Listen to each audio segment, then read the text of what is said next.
God message today. Title: When the Wind Changed in Eloran. She woke up gasping. The dream was too real. Smoke, screaming, a boy's voice calling for help from a locked room, and then silence. Maeva clutched the locket around her neck, the only thing left from her brother Silas, who had vanished 23 years ago without a trace. No note, no body, no justice. But something had shifted this morning in Eloran. The sun rose quieter. The wind blew west for the first time in a decade, and inside Maeva's bones, something told her. Today, you remember what they buried. The vision had started weeks ago. At first, it was just Silas's laughter echoing behind her in the bakery, or flashes of his red jacket in shop windows. But then came the voice in her dreams. The door you never opened holds the child they erased. She didn't tell anyone, not even Jonah, her closest friend and the town's only clockmaker, who had been with her through years of grief. She feared what he'd say. Eloran had long since forgotten Silas. The town was more invested in the mayor's upcoming harvest speech than in solving a 2-decade mystery. But that day, as Maeva passed the withering orchard at the edge of the cliffs, something made her stop. There, carved into the bark of the oldest tree, 1111, remember the barn? Her knees gave out, because 1111 was the time Silas was last seen. And the barn, it was part of the old Calloway estate, abandoned and sealed after a fire no one dared to talk about. They said it was cursed, that no animals ever survived there. Maeva knew now that was all distraction. That night, she packed nothing but her journal, a flashlight, and Silas's locket. She didn't tell Jonah. She didn't want him involved if she didn't come back, but he knew anyway. He was waiting for her at the gates of the Calloway land with a lantern and a crowbar. I saw the dream too, he said. Last night, he told me your name. They moved quickly, their footsteps nearly silent under the moonlight. Inside the barn, everything was coated in dust, but something pulsed in the center of the floorboards, a strange energy. Maeva knelt, guided not by reason but something older, something divine. She whispered a name, not Silas's, not hers. Michael. A wind blew through the broken rafters. The lantern flickered. Then came the scream, not hers, not Jonah's. A boy. Jonah pried open the floorboard where the sound had echoed. Beneath it lay a room untouched by time. Old toys, a red jacket, scratched words on the wall. I waited. In the corner, a child-sized cot, and on it, a bundle of papers, drawings, letters, all in Silas's handwriting, and then the photograph. Silas, a woman behind him, not their mother, someone else, the mayor's wife. Maeva's breath hitched. Jonah. They didn't lose him. They hid him. It came back in flashes now. The arguments, the blood-stained towel, the night their parents screamed and no one spoke of it again. Her family hadn't lost a son. They'd covered up his pain. But why? Jonah picked up one of the letters. They said I was too strange, that I saw things I shouldn't. I saw the angel, and they were scared. But he told me to wait. He said she'd come back when the wind changed. Maeva dropped to her knees. It had always been Archangel Michael. The visions, the whispers, the timing. He'd been guiding her, not to a corpse, but to a truth too buried for justice. As the sun broke over the ridge, Maeva stood in the center of the barn. She whispered, I remember you, Silas, and I will not let them silence you again. 3 weeks later, the mayor resigned. The town's records were reopened after Maeva submitted the recovered letters. An inquiry began. The truth spread faster than wildfire in Eloran.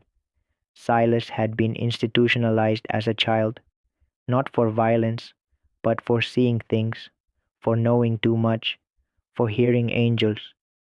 The mayor's family had paid for his silence. When the barn fire happened, they saw his body was never found because he had escaped and he had returned. Present day. Maeva stood in the orchard again, Jonah beside her, now husband and friend. The tree that once bore the mark of silence now bore a new one. Silas lives, because 3 days ago, on the other side of the country, a man walked into a church barefoot, carrying nothing but a locket identical to Maeva's. He couldn't remember his name, but he asked for her, by name. She met him at the train station. He trembled as she embraced him, older now, eyes lost in time, but spirit still intact. When she whispered, "It's okay now," he replied, "Michael said you'd come." In that moment, Aloran changed forever. Not because of a scandal, not because of a resurrection, but because truth, once buried, had been sung back to the surface by love, prayer, and the whispers of a forgotten angel who never stopped watching. When the wind changes, remember, the forgotten shall be found, and the silent shall sing. Inscription on the Elleran Barn Memorial, 2025. When their soul spoke your name, you didn't hear them, but their soul whispered your name long before their lips did. It wasn't coincidence. It was recognition, a memory their heart carried, tucked between lifetimes, waking up when your energy entered the room like soft thunder. You're not just another person to them. You're the ache they couldn't name, the comfort they didn't expect. They didn't tell you. Not yet. But they've spoken about you to someone close, someone who matters, a sibling, a cousin, a trusted friend. It slipped out the way your name softened their voice. That confession wasn't just a comment, it was a seeking, a search for confirmation, for courage. And that relative, they noticed. They noticed the change, the glimmer in their eye, the pause when your name was mentioned. They noticed that this wasn't fleeting. This was formation, something sacred taking root. Somewhere in the unseen, angels gathered, not to rush what was beginning, but to hold space for it to bloom. Because love, true love, doesn't scream. It stirs, it builds, it breathes through silence and glances. It speaks through dreams. They might not understand what they feel yet. They might be scared. Timing might still be assembling the bridge between you. But the universe knows. The energy has already begun to shift. A door that was closed is creaking open. Soon, sooner than you think, something is going to happen that reveals what has been quietly forming. A conversation out of nowhere, a sudden reunion, a look that lingers too long, a sentence they don't finish because emotion chokes the words. When it happens, you'll feel it. The air will still, the noise will drop out, and only two hearts will remain, yours and theirs. The angels have seen this moment. They are preparing it. They are aligning things behind the veil, nudging, rearranging, healing what needed to heal before love could arrive safely. So don't worry if they haven't said everything yet. Love honors its own rhythm. Some truths need time to settle in the soul before they can be spoken aloud. But every heartbeat, every thought, every gentle mention of your name, those are the bricks being laid beneath this connection. You don't have to chase what's already finding its way to you. Your light is enough. Your essence, the one they felt even in your absence, is enough. You don't need to prove, perform, or pretend. You just need to be. Because who you are is what awakened something in them they didn't know they were missing. This is not just love, it is divine remembrance. The angels ask you to stay open, stay faithful. The signs are coming faster now. That small compliment, that unexpected message, the way they remember things you barely said, the energy doesn't lie. Even if their words hesitate, their soul is already reaching for you. You are not alone in this. Heaven is walking beside you. The wind is speaking in symbols.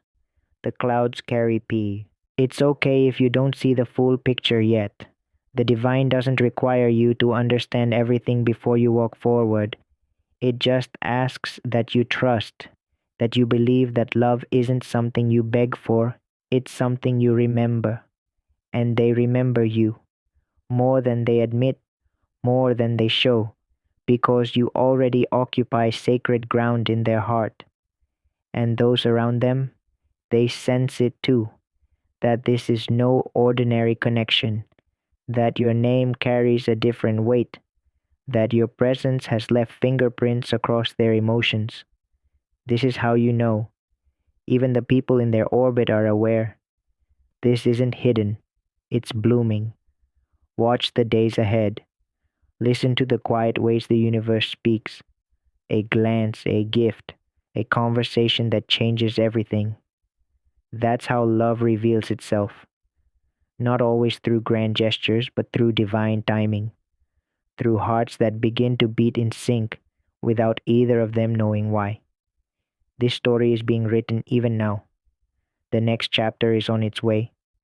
And the angels? They've already titled it Reunion. So hold your heart open. Speak gently to yourself. Let the doubts fall like leaves. The one who is meant to hold your love is already reaching for it, whether with words, silence, or trembling hands. And you, just by being, are helping them become who they were always meant to be beside you. Stay still, stay radiant, stay ready. Because when your name becomes a prayer on their lips, everything will change. Declarations for the soul. Write these softly into your heart. Love grows and manifests in my life every day. I am ready for the love I deserve. The love that belongs to me is approaching. I am worthy of true and reciprocal love. Love grows and strengthens every day. I am open to the divine timing of my love story. 555. Type yes if you believe in Ode. Type Walevan or Loven if you believe in God.